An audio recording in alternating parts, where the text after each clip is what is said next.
तरी माझ्या जीवाला त्रास द्यायला मजा येते ना तुला? उगाच बोलतेस तू काहीतरी. तुझा काही निर्णय वगैरे झालेला नाहीये. त्या कुत्र्याला हाड दाखवतात ना, सही तसं तू मला लग्नाचं स्वप्न दाखवतेस. ठीक आहे, काय करायचं ना ते बघतो मी. बाजूला हो. विक्रम, सई बाजूला हो ग. विक्रम मी काय म्हणतोय, बाजूला हो.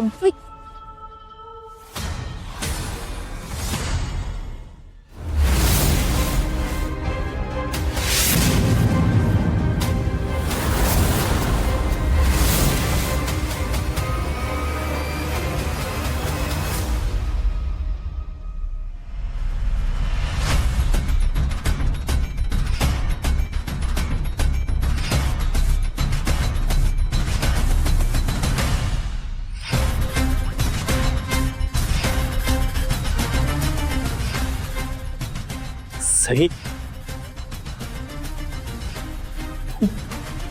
माझा हात धरलास. हे काय करतेस तू?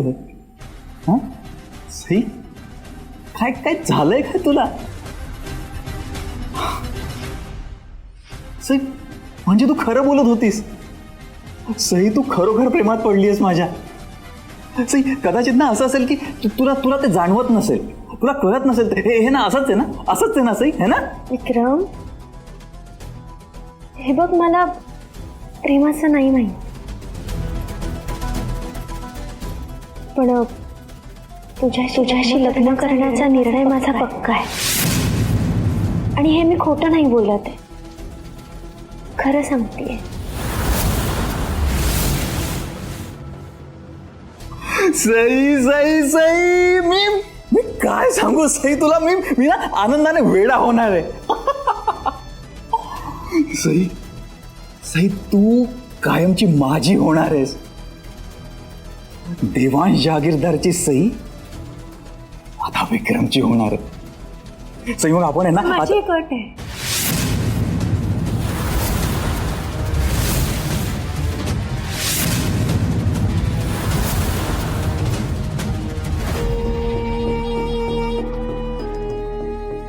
अजून पण अट आहेच का?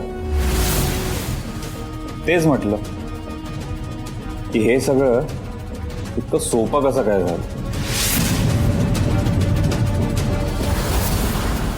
सांग सई, काय अट आहे तुझी?